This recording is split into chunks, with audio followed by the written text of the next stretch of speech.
Olá, gente. Boa tarde, boa noite. Eu me chamo Gabriel e eu sou presidente da Alesse. Se você não conhece a Alesse, é a Liga Acadêmica de Saúde Inovando Experiências. E o nosso foco é inovar em experiências, como o próprio nome diz. E o Podlesse é fruto disso. O Podlesse, nós temos um episódio postado a cada mês, com cada especialidade dentro da Alesse. E hoje nós vamos falar sobre um tema muito importante. Estou acompanhado de duas enfermeiras incríveis e nós vamos falar um pouco sobre violência obstétrica. Mas antes, eu gostaria de agradecer aos nossos patrocinadores, a Flix Fibra, que é a provedora conceituada no mercado de telecomunicação, a Pastelaria Soberana, que é o melhor pastel da região, e a Central Design, que é alto padrão em movelaria. Eles fizeram com que nosso podcast se tornasse uma realidade hoje. E eu estou aqui então com a professora Raquel Martins. Ela é enfermeira especialista em gestão escolar, atenção primária, gerontologia e docência. Ela é mestre em inovação, tecnologia e metodologias ativas e é doutoranda da USP em cuidados paliativos.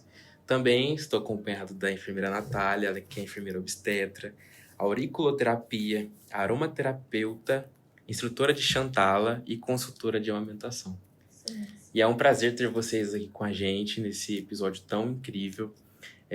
O nosso objetivo é falar com profissionais e estudantes da saúde sobre a violência obstétrica, porque muitos profissionais, muitos alunos saem da graduação sem entender o que é de fato violência obstétrica e sem entender de fato que não é somente o médico xingar ou falar palavras rudes ou uma violência física em si, mas é muito mais do que isso, né?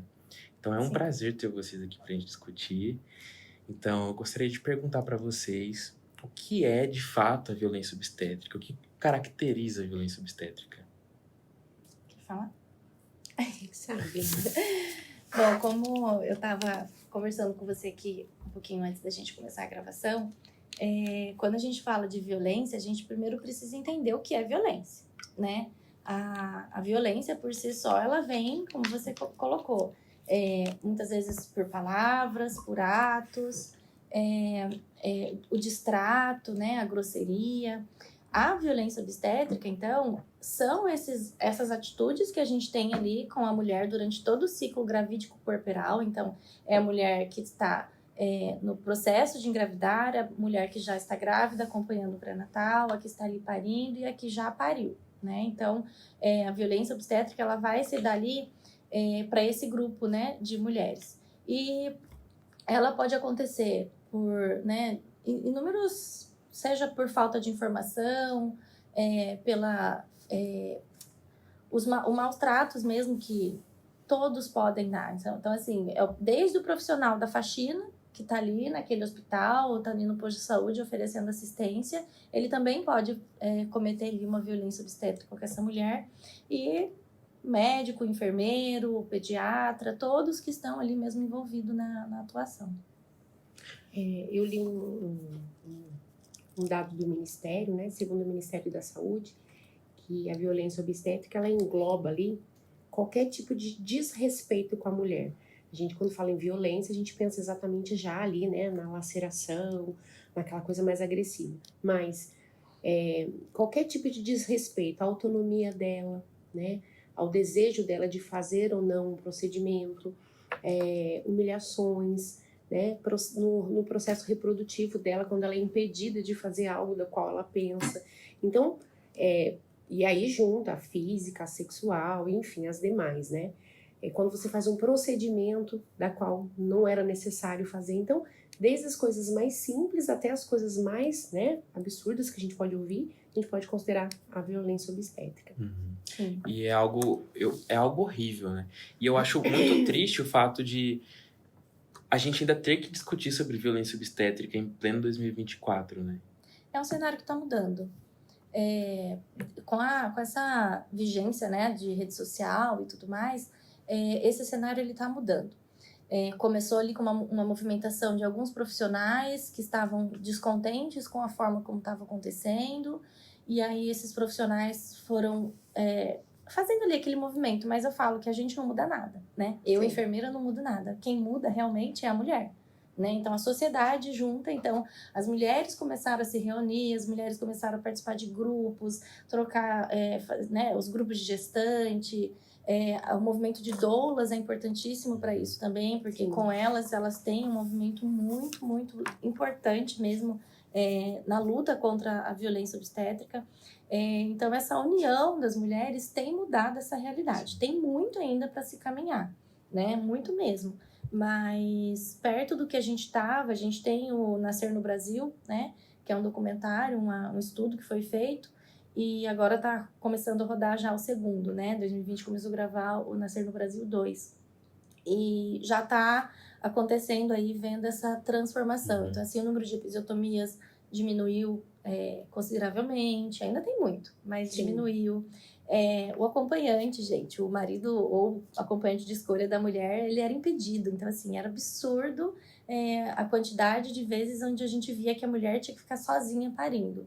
E hoje esse direito já está sendo mais garantido, Sim. né? E isso tudo por conta dessa movimentação mesmo da sociedade. E falando sobre o acompanhante, eu estava lendo hoje uma notícia que aconteceu, na verdade, no ano passado.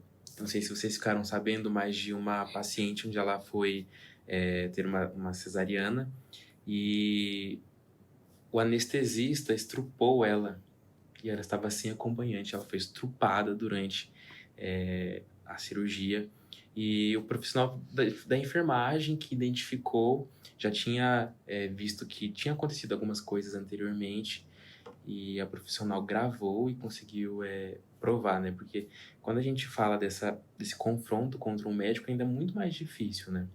E ela conseguiu comprovar, então, que aquele médico tinha estrupado a paciente. E é algo, assim, terrível, né? E Sim. a gente vê que já começou sem o acompanhante da paciente. Então, ela deveria estar com o acompanhante. Então, ela já sofreu uma violência obstétrica por não estar acompanhada. Sim. Com certeza. Ali começou, né? Sim. E aí acabou desencadeando uma violência ainda maior, que poderia talvez ter sido evitada. O que acontece também é que, por exemplo, no Brasil a gente já tem algumas legislações. Pelo menos algumas 6 legislações que eu li de emendas, regulamentações que já estão em andamento. Mas, por exemplo, aqui no Brasil ainda não é criminalizada a violência obstétrica. Sim. Como, por exemplo, na Argentina, na Venezuela, que são países menores, menos desenvolvidos, lá é um crime, né? E aqui não é. Então, o que acontece é que as pessoas naturalizam isso, né? Como se fosse uma coisa normal, natural.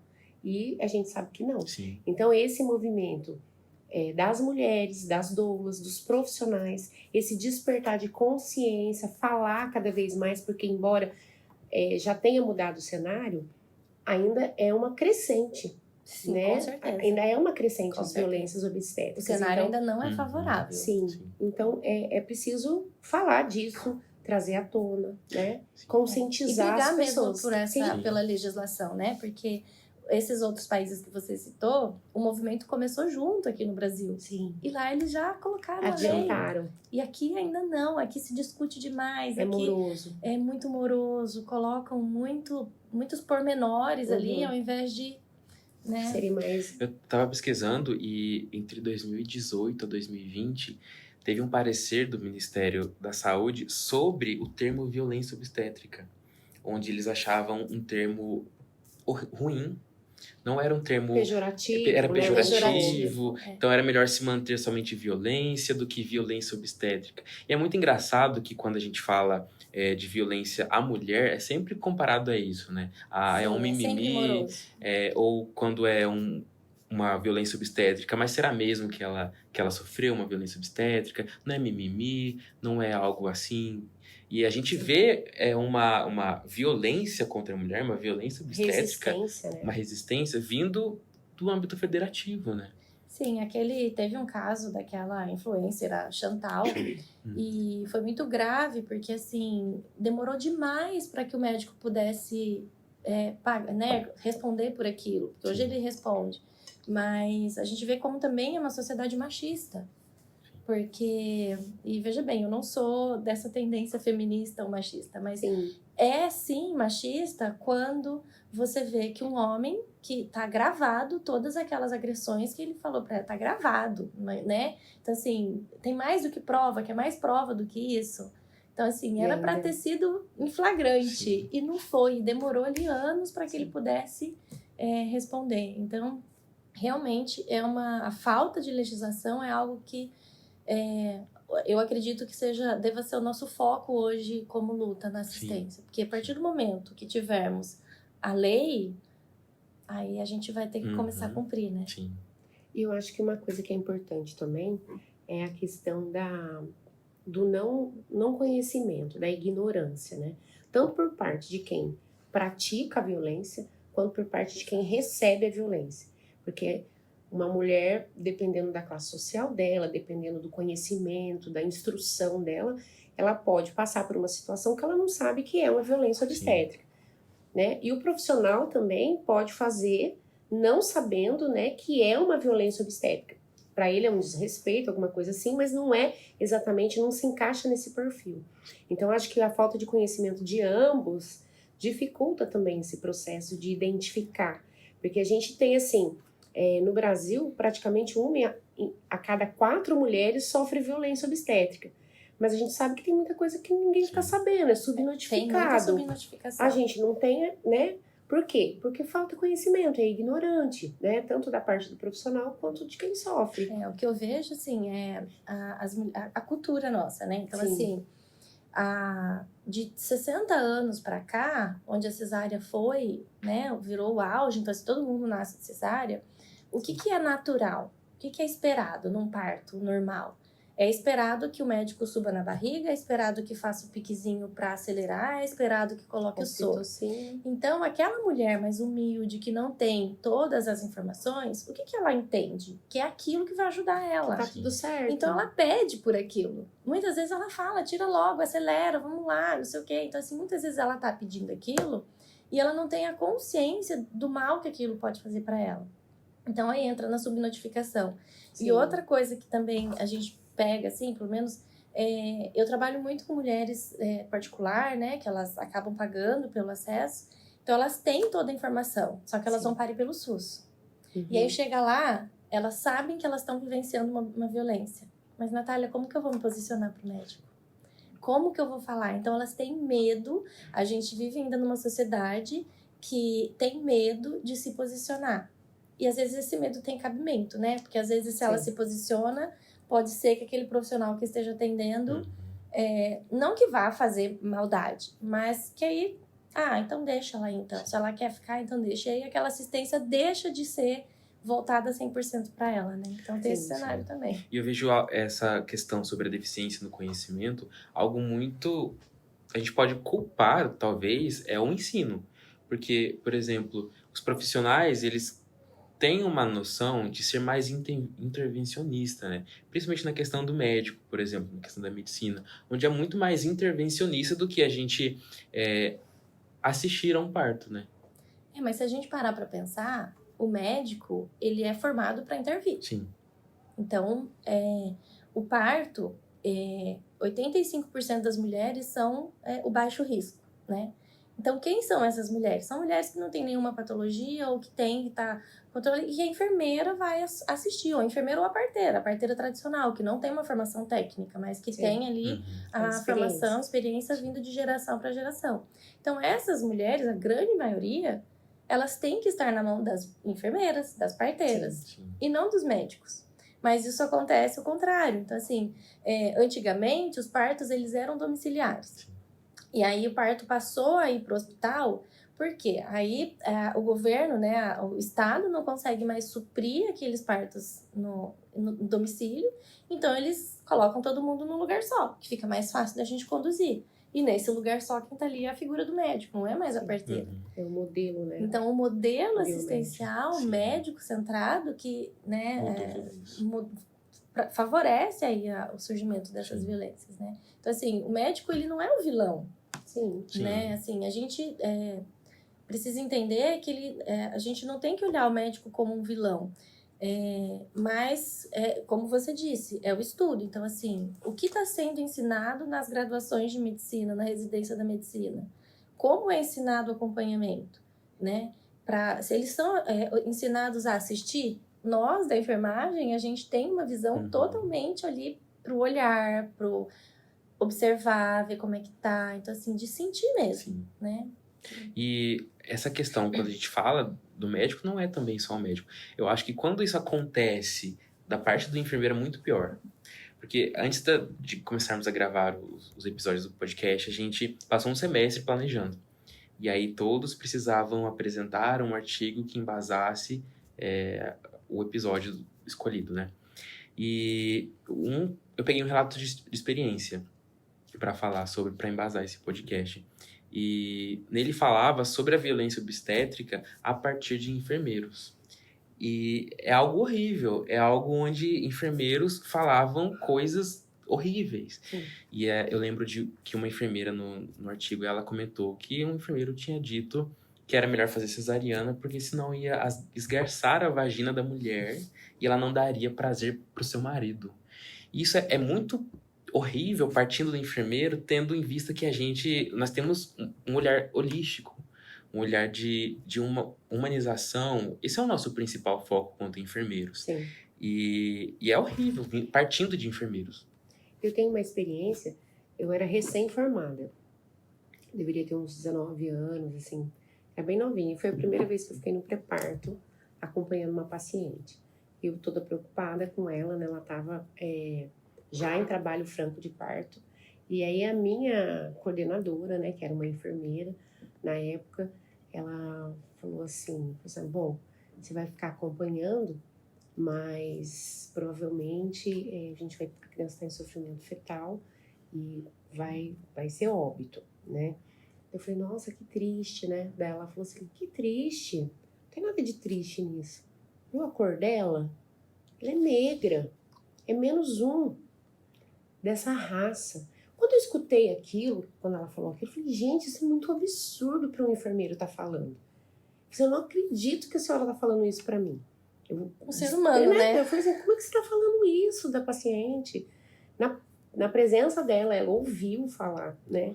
Eu fiquei muito arrasada. Nossa, eu chorei muito. Eu fui lá, conversei com ela, pedi perdão por ela, né? E acabou que veio a óbito mesmo, ela não teve. Daí eu fico pensando, a repercussão que isso tem no psicológico, na vida dessa pessoa. Ela perdeu o filho, né? Sofreu Já passou por um momento super doloroso e ainda teve que ouvir uma humilhação, um xingamento, algo grosseiro da parte daquela totalmente, enfermeira. né? E era uma enfermeira. Totalmente. E aí, para mim, a lição ficou, né?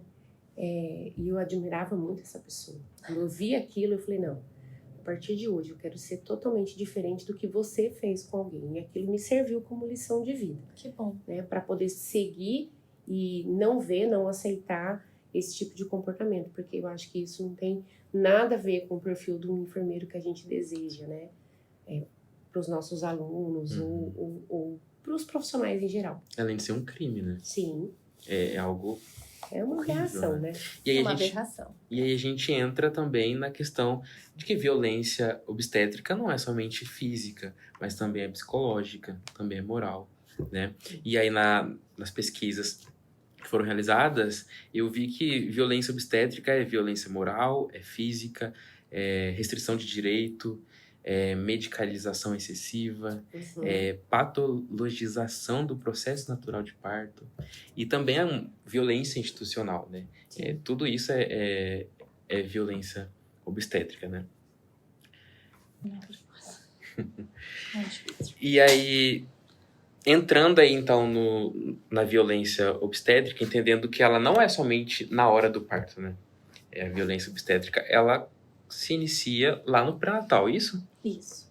E aí, muitas vezes a gente não percebe, quanto estudantes, quanto profissionais, como violências obstétricas são sutis, em algumas vezes, né?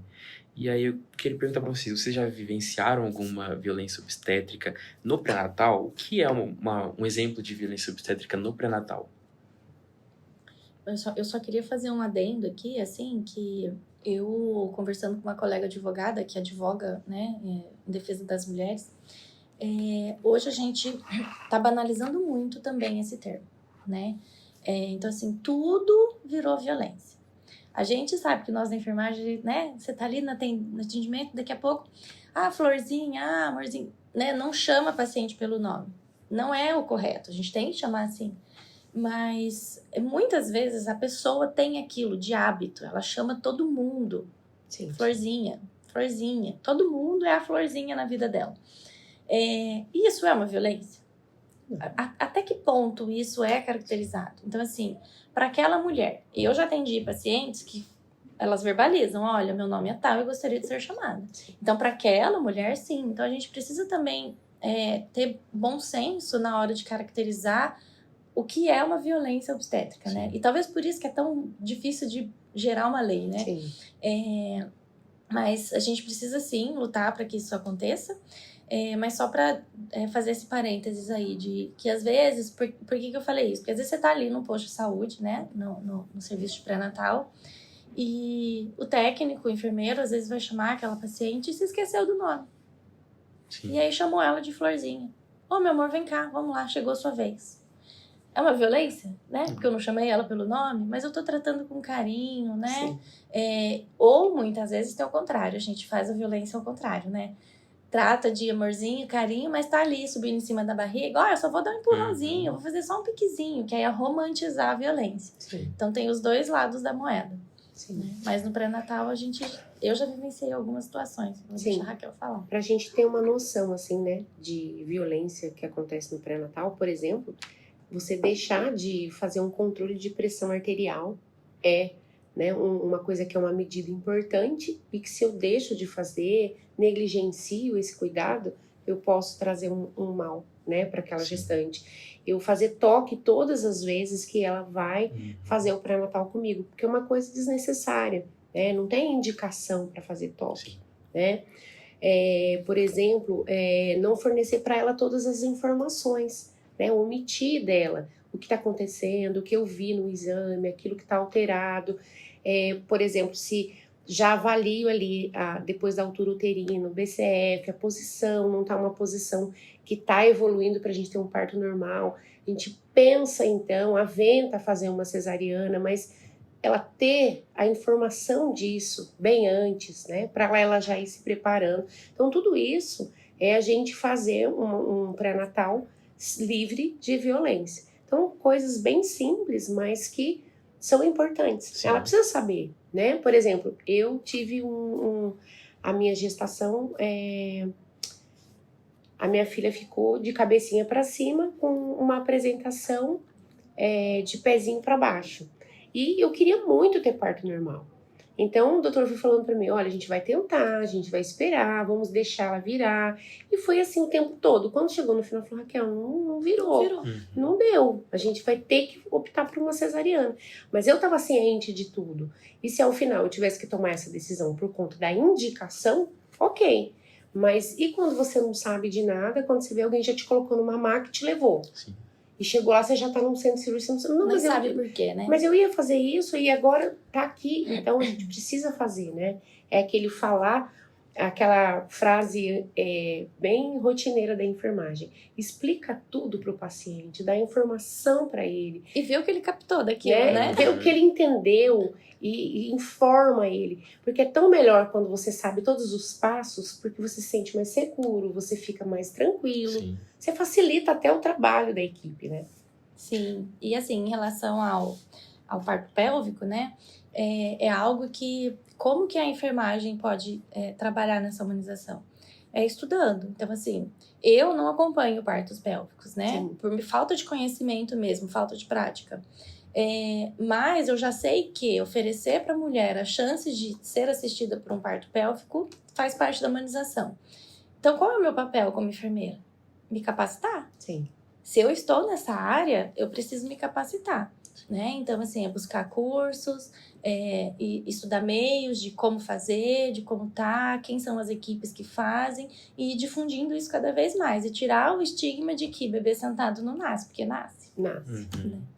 E aí eu tenho uma dúvida também. Quanto ao gerenciamento do enfermeiro na unidade básica de saúde, como o enfermeiro lida com uma situação de violência obstétrica praticada pelo técnico ou pelo auxiliar de enfermagem, pela equipe de enfermagem? Como que o enfermeiro lida com isso? O enfermeiro, ele tem um papel muito importante, né? Porque ele faz parte ali desse processo desde o início. A primeira consulta de pré-natal é com ele, é ele quem faz ali, né, a primeira impressão, ele quem solicita os exames, ele quem abre a carteira da gestante, vamos dizer assim, né? Então, ele tem um papel fundamental. E, assim, no meu olhar, principalmente na prevenção, né, e na intervenção, quando acontece. Então, ele tem que estar muito antenado dentro da equipe dele, né?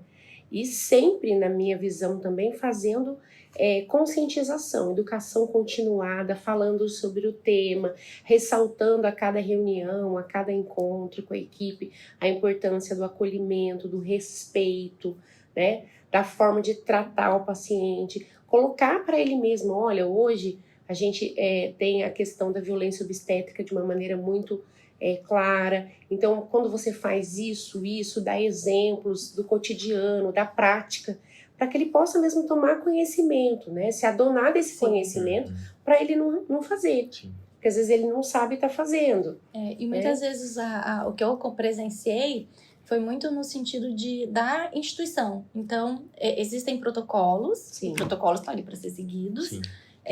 Porém, a gente precisa também olhar para aquele paciente, né? Sim. Então, assim, o paciente chegou ali, não era o dia, não era a hora daquela coisa, mas ela tá passando mal. Ah, vai embora, porque não é o dia hoje do seu atendimento, né?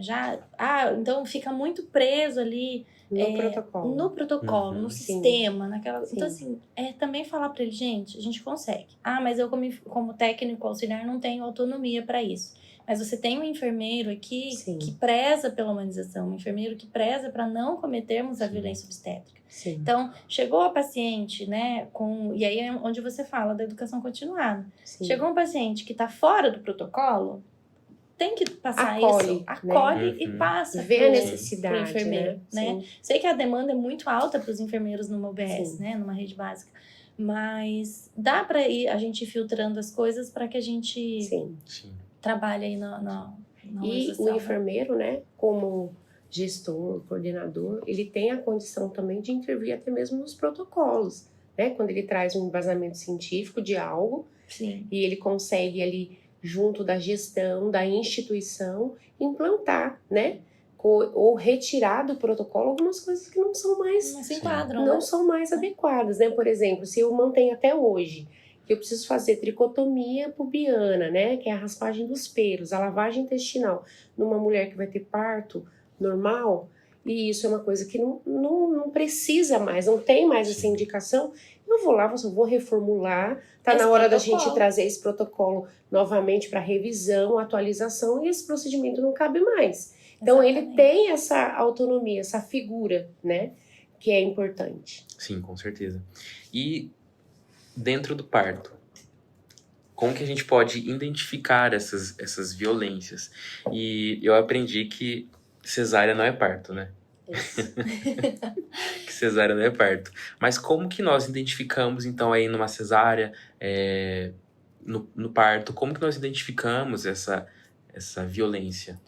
Bom, numa cesárea, a primeira coisa é saber se essa cesárea realmente é indicada, né? Se tem, como a gente já falou aqui, muitas vezes essa mulher tá indo para uma cesárea sem indicação, né? A maioria das cesáreas hoje não tem uma indicação absoluta para ser realizada. Então, a primeira violência tá aí, dela não ter tido toda a informação possível ali e cabível para ela.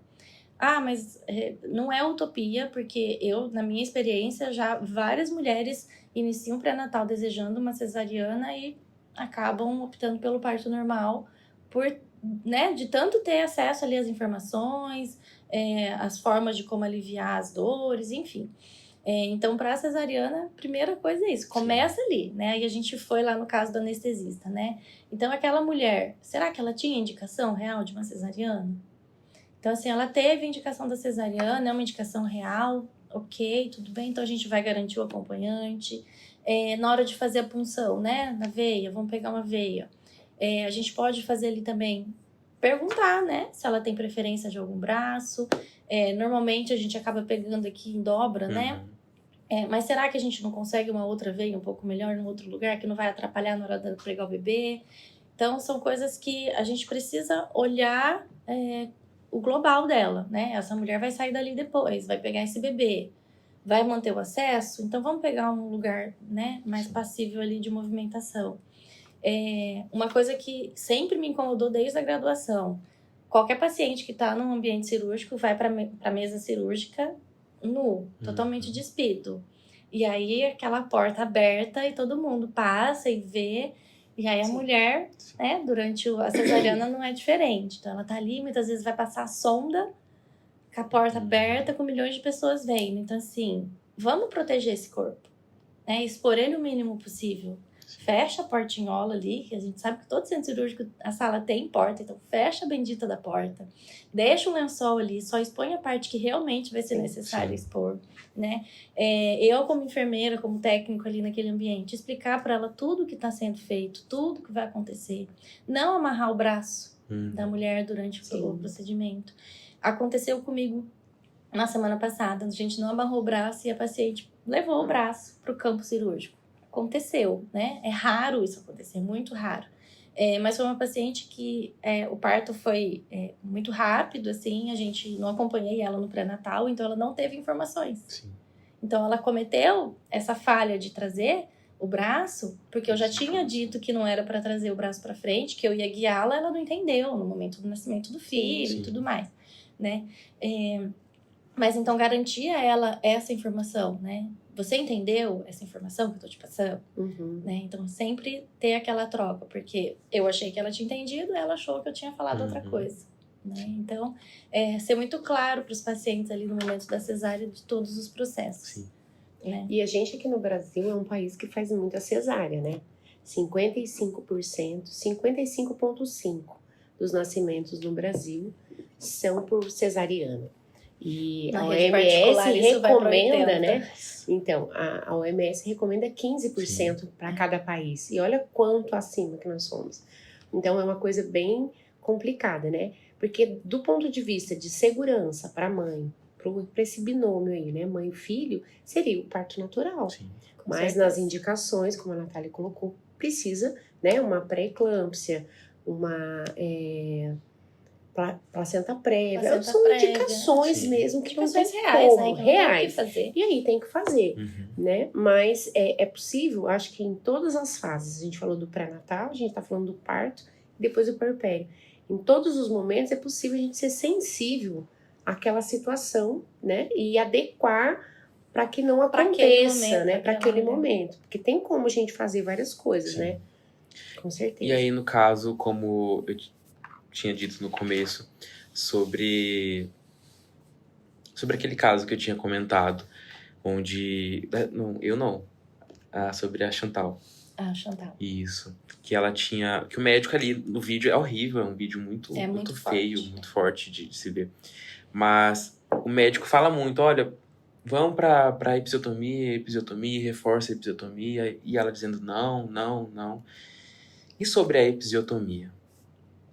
Como que o enfermeiro pode lidar com isso, onde um médico ele ultrapassa os limites numa situação esporádica, por exemplo, e hipotética, o médico ele ultrapassa os limites, e aí você, como enfermeiro, está ali acompanhando essa cesárea, esse parto, e o médico ultrapassa esse limite, ele pratica essa violência obstétrica. Qual é a posição do enfermeiro quanto a isso? O que o enfermeiro vai fazer agora? Ele presenciou uma violência obstétrica. Eu presenciei, mas quem vai tomar alguma conduta com isso vai ser a paciente. Então, assim, eu não posso denunciar esse médico, porque não foi comigo. Sim. Né?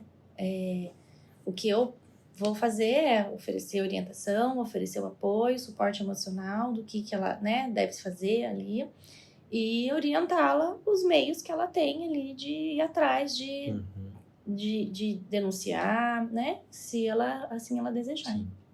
E eu vi hoje algo muito horrível sobre o ponto do marido. É algo horrível, que é onde quando tem a episiotomia, e aí o médico, na hora de suturar, acaba suturando a mais para que fique mais apertado, dê mais prazer ao marido. Sim. é um reflexo muito grande dessa sociedade Mais uma patriarcal vez, que a gente machista. falou, né?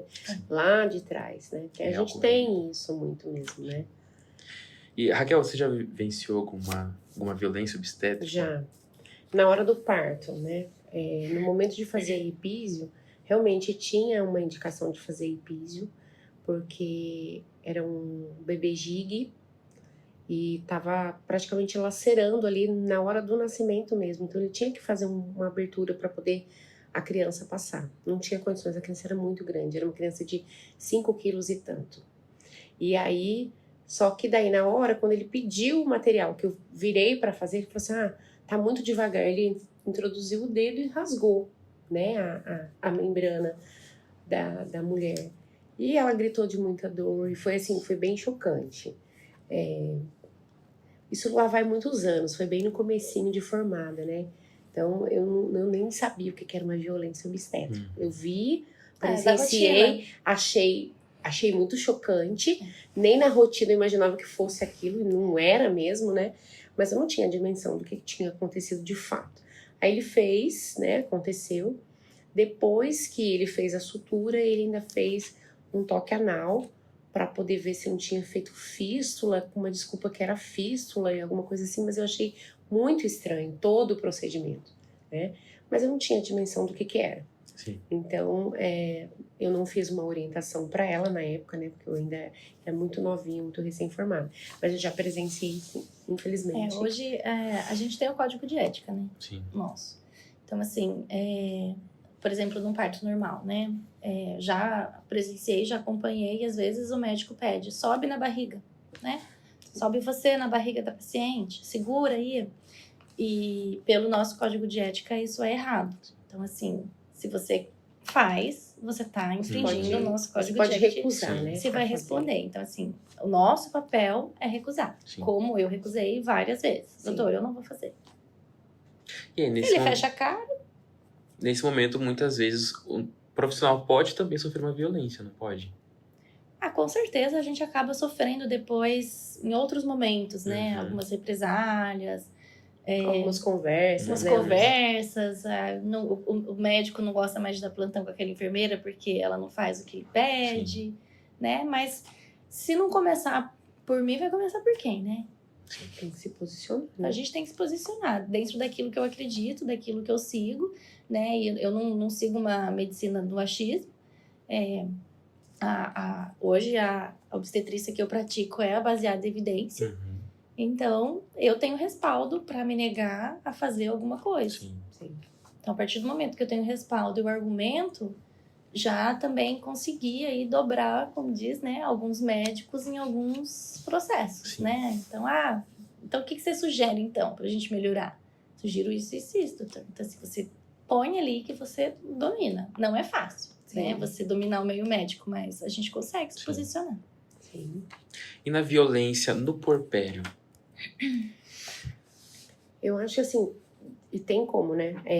Você cometer violência. Por exemplo, mais antigamente, agora a gente já tem a questão do alojamento conjunto, mas você tirava o bebê da mãe logo que nascia, você já retirava, sacava a criança e você só via a criança depois que ela já estava tomando banho, já estava toda 12, arrumadinha, 13 com horas outra depois, cara, né? Já estava com uma outra cara, não era nem a carinha que nasceu, né?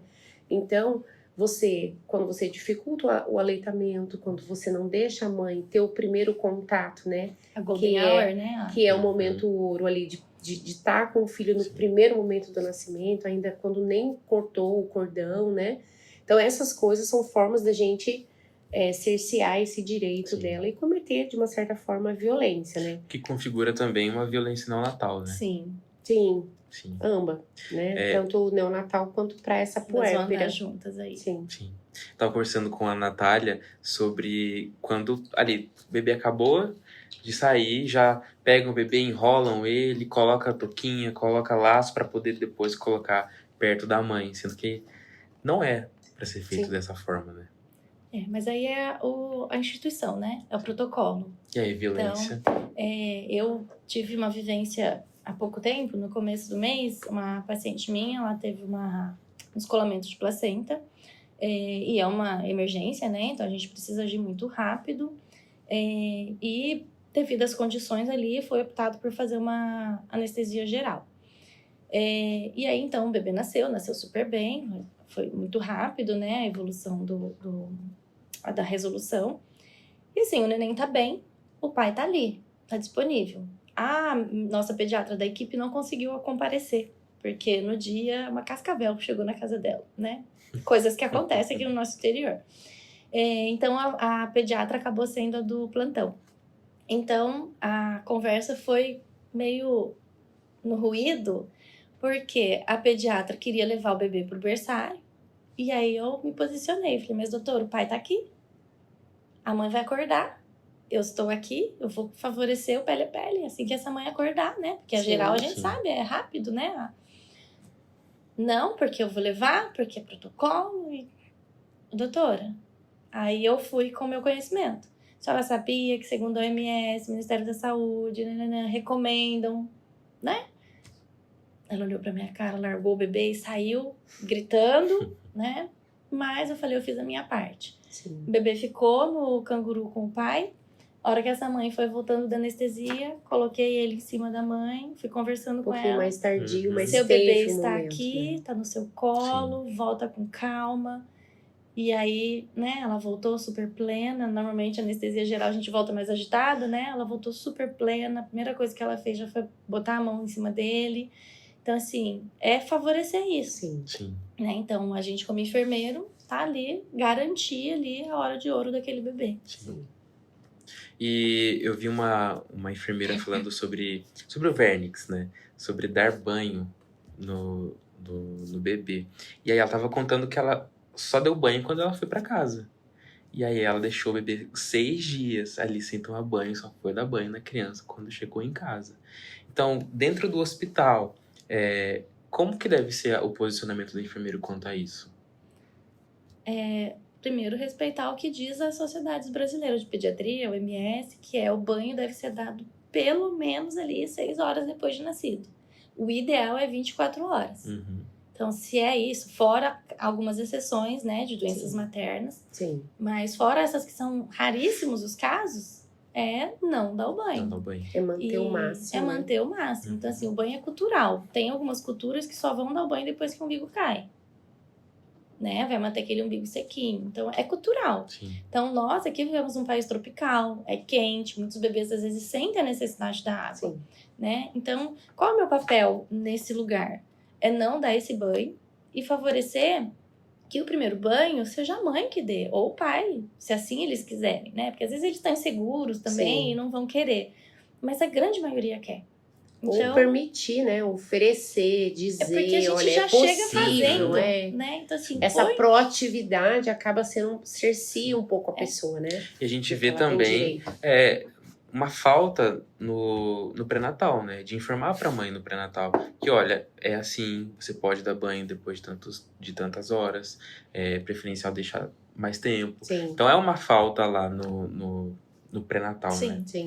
E na violência obstétrica de forma institucional, no artigo que eu comentei que eu estava lendo, falava sobre um hospital que deixava os casos das mulheres assim nos corredores do hospital. Então deixava o nome, a situação dela, deixando assim para todos os profissionais que passassem, todos os pacientes próprios que passassem por lá veriam. E chamavam também as pacientes pela condição, não pelo nome. E aí, fulana do caso tal, isso. Né? E aí eu lembrei, quando eu tava lendo isso, eu lembrei de quando eu era criança.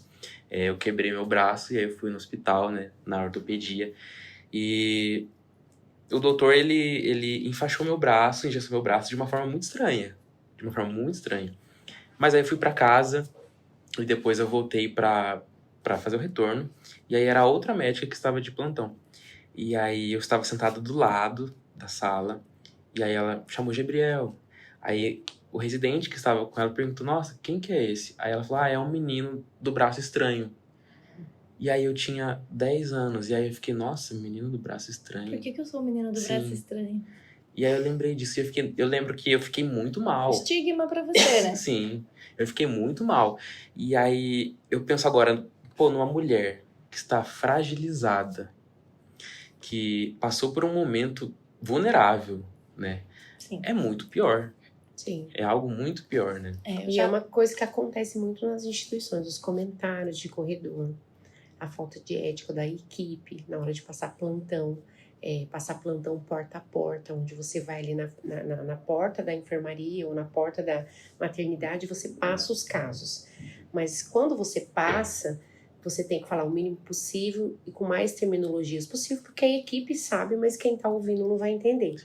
Mas se eu me refiro, aponto, né, naquele momento eu já dou uma risadinha, eu faço uma coisa meio pejorativa, aquilo ali já está sendo agressivo, e acontece muito. Acontece muito questão de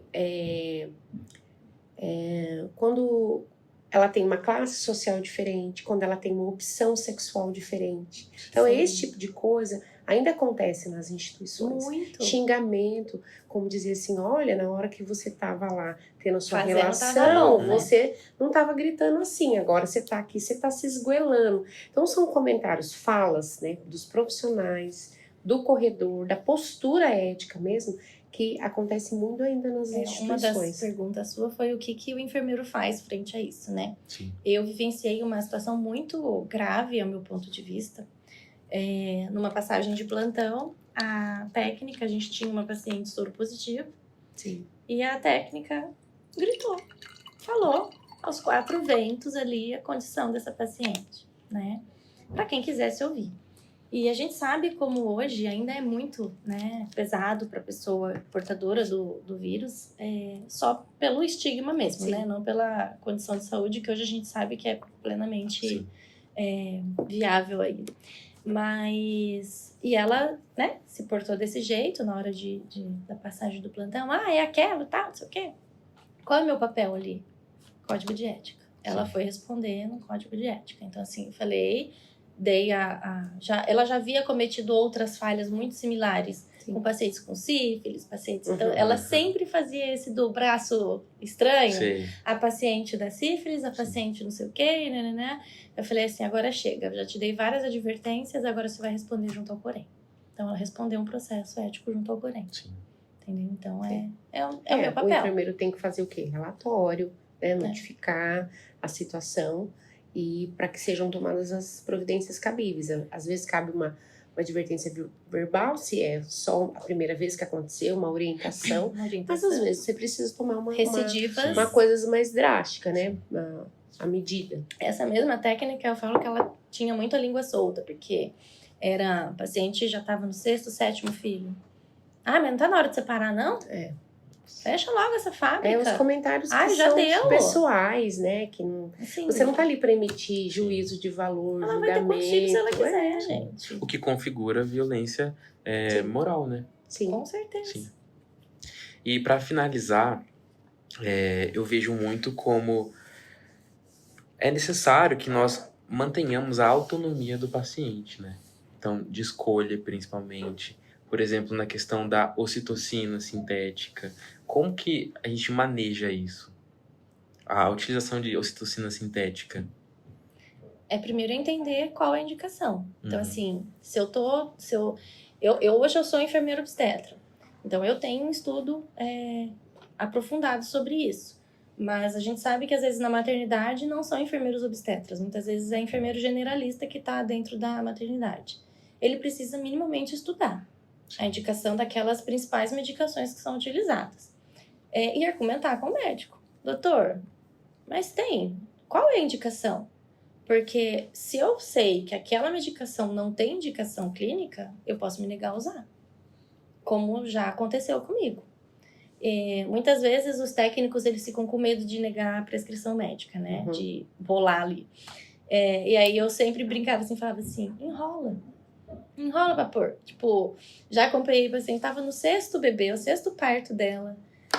E evoluir ali, ó. Ele avaliou, viu, tá demorando aqui. Tava com 3, mas assim, eu tinha avaliado, tinha 3 de dilatação, mas um colo, assim, que você sabe que 2 contrações ele ia, né? E dito e feito. Eu falei pra ela, vai pro banho. Ela foi pro banho, no que ele virou as costas, o bebê nasceu no chuveiro. Olha só. E ele pediu pra pôr ocitocina. E as meninas foram, eu falei, não vai pôr. Não vai. E vai. piorar a dor dela, né? Não dá nem tempo, dá nem tipo, tempo. não tem nem lógica, Não tem sabe? nem Então, assim, porquê. algumas coisas que não tem um porquê. Então, assim, a gente precisa tanto passar a informação para nossa paciente, como também dominar ela. Sim. Então, dominar aquela minha área, dominar o que eu tô falando, pra bater o pé e falar, não vou colocar. Não vou administrar ocitocina nela, doutor. Não tem indicação. Para finalizar, então, eu gostaria que cada uma de vocês deixasse um recado para quem está nos assistindo, principalmente para os futuros enfermeiros e enfermeiras, e com o conhecimento de vocês mesmos, deixasse um recado para eles. Eu acho que é assim, sobretudo na nossa profissão, a gente precisa, para os profissionais de saúde, né? Porque a LESE é multidisciplinar, então a gente precisa abarcar todos os profissionais de saúde. Eu acho que se a gente tiver como premissa do nosso trabalho, do nosso conhecimento, ser humano e sensível ao paciente que está na nossa frente, a gente vai incorrer em muito menos erros e desacertos quanto à violência obstétrica. Então, ter muita sensibilidade, ser aquela pessoa que olha para o outro mesmo, assim, com muita empatia, olha para ele e se coloca naquela situação, como eu gostaria, né? Se fosse o meu parto, o que eu gostaria de ouvir? Quais são as coisas que eu quero ouvir? Porque é um momento muito importante para aquela pessoa, né? Só quem já teve um bebê para dizer o quanto aquele momento é um momento importante, marcante, ele sela a sua vida toda, né? Toda mãe vai falar para você, meu momento mais especial foi a hora que a minha filha foi colocada perto do meu rosto, todo mundo vai falar. Então você tá acompanhando aquele processo, desde do pré-natal, né? Durante o parto e no puerpério. Então você tem um papel, assim, de ser muito humano com aquela pessoa, para que ela possa ter a melhor experiência dela, que é o parto dela, na melhor condição que tiver. Se for parto normal, melhor ainda. Se for a cesariana por indicação, tá tudo certo, mas que você possa ser, assim, muito humano. Isso é a premissa. Depois disso, conhecimento técnico, com toda certeza, conhecimento científico, fazer isso baseado em conhecimento com evidência, porque daí não tem erro, né? Se é humano e ainda sabe, aí não vai ter erro. Com certeza. Acho que é isso. Eu acho que é muito disso que você falou, Raquel. Olhar para o outro e sem livre de julgamentos, né? Eu digo que, na minha experiência, assim, eu nunca entendi por que uma mãe abandonava uma criança recém-nascida no lixo, por exemplo. E aí, quando eu me dei de cara com uma psicose puerperal, eu entendi. Então, eu sempre julguei aquelas mulheres que... Como que pode? Deixa lá, né? Deixa com alguém, não sei o quê. Mas a mulher, muitas vezes, ela entra num surto mesmo. O psicose puerperal é muito triste. E quando eu dei de cara com uma que eu me deparei, que eu falei, gente, isso é muito difícil. É muito difícil para ela. Ela tá vivendo uma situação que ela não tem controle de nada. Então, ali, eu entendi que nenhuma situação de saúde, seja ela no âmbito obstétrico, né, seja no âmbito aí de qualquer área da saúde mesmo geral, atender, né, acolher aquela pessoa, aquela alma, com alma, né, livre de julgamentos. Eu não sei a história dela, eu não sei o que ela trouxe até aqui. Muitas vezes o paciente pode chegar pra gente, né, bravo, grosso, brigando, mas por que ele tá assim? Muitas vezes, às vezes ele quer realmente só brigar, né, mas olhar para aquela alma, realmente, e tocar aquela alma humana ali, com o coração, com a alma e com o conhecimento. É isso. Eu já gostaria de agradecer a vocês. Muito obrigado por terem aceitado esse convite de prontidão e por terem conversado comigo e com tantos outros que estão assistindo agora, sobre esse tema tão relevante e tão importante, que como precisa ser discutido cada dia mais. Eu gostaria de agradecer a todos que estão assistindo. Até o próximo episódio. Obrigada. Obrigada.